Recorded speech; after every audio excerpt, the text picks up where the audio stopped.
Transportasi vertikal adalah moda transportasi digunakan untuk mengangkut sesuatu benda dari bawah ke atas ataupun sebaliknya. Ada berbagai macam tipe transportasi vertikal, diantaranya lift, eskalator, travator, domoeder, dan juga tangga. Dari tipe pengangkut vertikal ini masing-masing mempunyai fungsi angkut yang berbeda. Lift sering dijumpai di gedung perkantoran. Travator lebih banyak di bandar udara, sedangkan eskalator lebih banyak di pusat pertokoan besar atau mall. Sedangkan domoeder lebih banyak digunakan di rumah sakit dan hotel.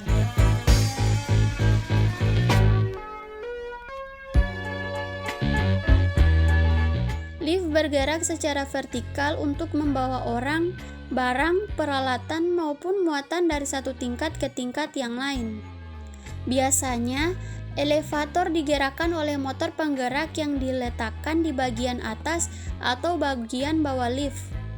Untuk dapat mencapai tingkat lantai yang diinginkan, penumpang hanya perlu menekan tombol-tombol sesuai lantai tujuan mereka.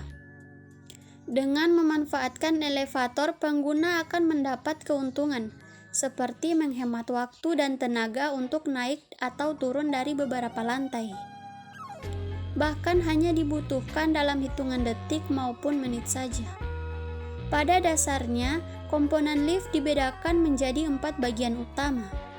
Yang pertama, komponen ruang mesin, kedua, komponen ruang luncur, ketiga, komponen kereta, keempat, komponen di luar ruang luncur pada tiap-tiap lantai. Lift tetap mengonsumsi energi baik pada saat operasional maupun saat siaga. Energi operasional adalah energi yang digunakan untuk mengantarkan penumpang dengan cepat dan lancar ke lantai tujuannya. Energi siaga adalah energi yang digunakan sementara lift masih berhenti, tetapi yang membuatnya siap beroperasi setiap saat. Lift dapat diklasifikasikan menjadi 7 macam atas dasar pengguna dan fungsi bangunan. Pertama, yaitu lift penumpang atau disebut passenger elevator. Difungsikan melayani umum, lift ini digunakan di gedung-gedung kantor, hotel, toserba, dan apartemen. Kedua, yaitu lift perumahan atau disebut residence elevator. Difungsikan sebagai lift pelayanan pribadi, lift ini digunakan di rumah pribadi, ruko, dan rumah susun. Yang ketiga, yaitu lift pasien atau disebut juga dengan hospital elevator. Difungsikan mengangkut pasien di atas usum atau ranjang dengan luas cukup besar.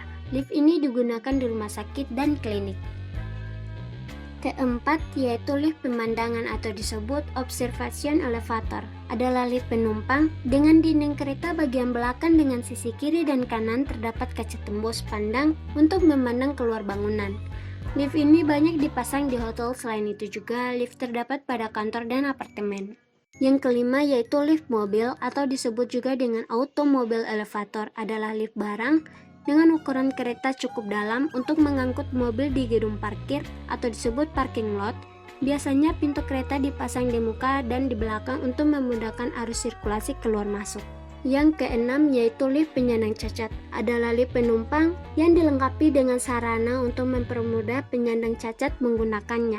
Lift ini dipasang di gedung-gedung kantor dan di airport. Yang terakhir, yaitu lift barang atau disebut freight elevator. Untuk maksud mengangkut barang dipasang di pabrik, gudang, dan departemen store. Lift pada struktur dapat diletakkan di dalam core atau inti bangunan seperti pada umumnya atau tanpa core. Tergantung jenis lift yang akan digunakan pada bangunan sesuai dengan fungsinya. Yang pertama, yaitu lift tanpa core adalah lift yang tidak menggunakan core, jenis lift panorama atau observasi. Yang kedua, yaitu lift dalam core adalah lift pada umumnya diletakkan di dalam core bangunan. Core atau inti bangunan adalah suatu tempat untuk meletakkan sistem transportasi vertikal dan mekanis dengan bentuk yang disesuaikan dengan fungsi bangunan serta untuk menambah kekuatan bangunan. Berikut ini pemilihan eskalator dan ram berjalan didasarkan pada jumlah maksimum orang yang perlu dipindahkan dalam waktu 5 menit, dalam kurung sama halnya dengan lift. Eskalator dan ram berjalan digerakkan oleh motor listrik yang berputar secara tetap dan dilengkapi dengan pegangan tangan yang bergerak sama cepatnya dengan kecepatan bergerak anak tangga atau ram. Kecepatan yang biasa digunakan adalah antara 0,45 sampai dengan 0,60 meter per detik. Tetapi dengan rancangan khusus, kecepatan eskalator dapat dipercepat di atas 0,70 meter per detik.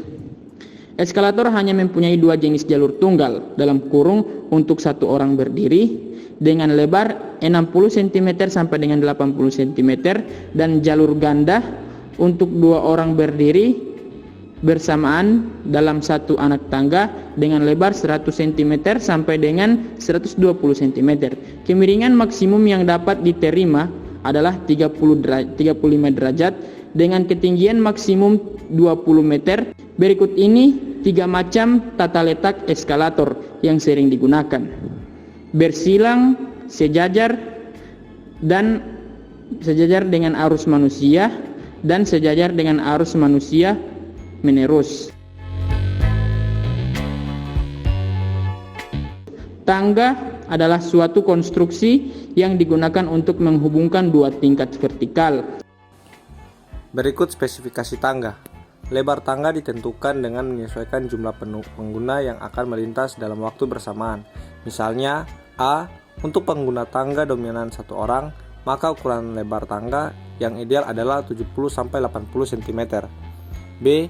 Untuk pengguna tangga dua orang, baik searah maupun berlawanan, maka agar nyaman digunakan, ukuran idealnya yaitu 120 cm sampai 150 cm. C. Untuk pengguna tangga 3 orang atau lebih atau massal, sebaiknya lebar tangga dibuat dengan ukuran 180 cm atau lebih. Yang kedua, lebar anak tangga adalah lebar anak tangga yang dipijak untuk naik dan turun.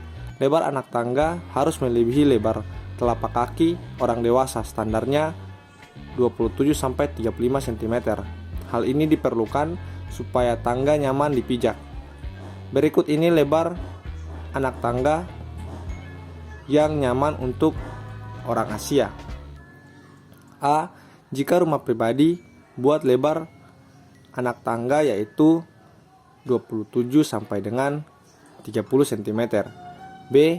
Jika gedung atau fasilitas umum, buat lebar anak tangga antara 30 cm sampai dengan 35 cm. Yang ketiga yaitu tentukan tinggi anak tangga atau optret. Tinggi anak tangga yang paling nyaman adalah 15-18 cm. Ukuran ini nyaman untuk remaja atau orang dewasa dengan tinggi badan 150 atau lebih. Bila anak tangga terlalu tinggi dapat menyebabkan kaki Anda menjadi berat dan sakit ketika melangkah naik atau turun pada tangga tersebut. Yang keempat yaitu ukuran raling atau pagar tangga.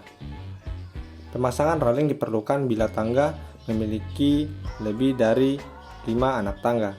Ukuran tinggi idealnya 170 sampai 90 cm.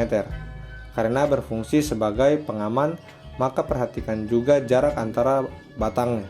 Idealnya 15 sampai 20 cm sehingga anak-anak tidak bisa melewatinya. Yang kelima yaitu tentukan bordes. Jika di rel kereta api kita menemukan bordes, di tangga pun ada juga bagian yang namanya bordes, yang berfungsi sebagai area jeda di tangga. Bordes didesain dengan struktur berupa plat datar di antara anak tangga sebagai tempat beristirahat sejenak. Panjang bordes bervariasi, mulai dari 80 cm, 100 cm, 120 cm, dan sebagainya, disesuaikan dengan kebutuhan berdiri sejenak, seni arsitektur, dan space yang tersedia. Bordes biasanya dibuat pada bagian sudut tempat peralihan arah tangga yang berbelok atau tangga L. Yang berikutnya, perletakan tangga yang tak kalah penting selain dari keempat hal di atas adalah posisi letak tangga. Salah satu posisi letak tangga yang baik adalah mudah dijangkau oleh setiap penghuni rumah atau tamu untuk bangunan gedung umum. Letak bangunan tangga haruslah dapat terlihat dari berbagai arah, sehingga memiliki tingkat aksesibilitas yang tinggi. Assalamualaikum warahmatullahi wabarakatuh. Salam sejahtera bagi kita semua. Pada kesempatan kali ini kami dari kelompok 3 dengan saya sendiri, Gosner Theodoren Pascal Kalengkongan, dan teman-teman saya yang pertama yaitu Muhammad Nur Iman Ngabito, Isrami Putri, Rosmila Hasan, Zulkifli Otaya. Kami di sini akan mempresentasikan mengenai bagaimana transportasi vertikal yang terdapat di gedung Fakultas Teknik, terkhususnya pada gedung jurusan Teknik Arsitektur. Untuk di kampus 4, gedung Fakultas Teknik Universitas Negeri Gorontalo sendiri, hanya terdapat tangga sebagai transportasi vertikal utamanya. Letak-letak dari tangga yang ada di dalam gedung Fakultas Teknik sangat mudah dijangkau pengguna, baik dari arah pintu masuk mana saja. Konstruksi dari tangga yang terdapat di gedung Fakultas Teknik yaitu tangga beton dengan finishing keramik lantai. Untuk spesifikasinya sendiri yaitu ukuran lebar tangga 150 cm, lebar anak tangga 27 cm, tinggi anak tangga 16 cm, dan tinggi railingnya 100 cm. Baik, demikian dari kami. Wabillahi taufiq wal hidayah. Wassalamualaikum warahmatullahi wabarakatuh.